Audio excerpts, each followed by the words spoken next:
Salut! Vous avez décidé de faire votre recherche sur le ptéranodon? Voici quelques informations qui peuvent t'aider dans ton projet.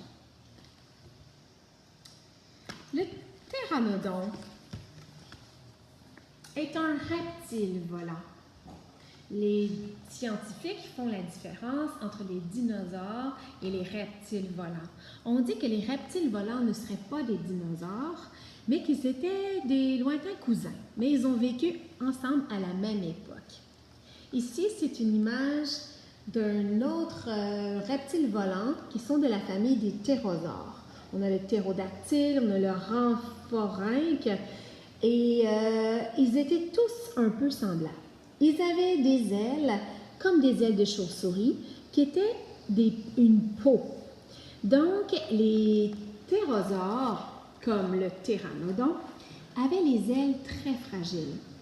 Lorsqu'ils étaient blessés dans un combat ou une chute, si leurs ailes se cassaient, se brisaient, c'était impossible qu'elles se réparent et le ptéranodon pouvait mourir rapidement à ce moment-là. Pas comme les oiseaux qui, eux, avaient des ailes en plumes. Quand ils avaient un bout d'aile cassé, les plumes repoussaient et les oiseaux pouvaient voler. Mais ce n'était pas le cas de ces reptiles volants. Leur peau était attachée à deux longs bras avec des doigts et des griffes au bout.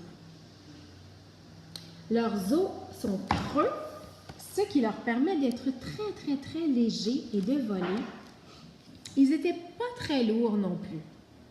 On dit ici, voici un ptéranodon, que le ptéranodon était aussi gros qu'un petit avion. Pas un avion qui transporte des passagers pour aller outre-mer, mais un petit avion qui transporte 1, 2, 3 ou 4 passagers à son bord.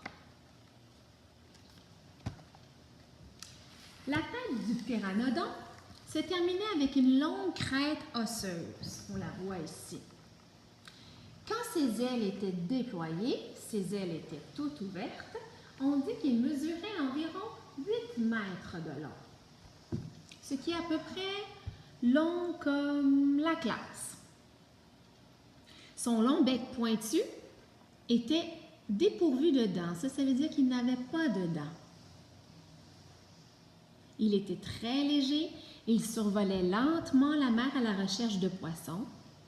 Et il pouvait plonger le bec dans la mer pour attraper un poisson, comme on voit le ptéranodon ici s'approcher d'un poisson qu'il a vu sauter dans la mer. Donc, il se nourrissait de poissons. Il pouvait aussi apporter du poisson à ses bébés pour les nourrir.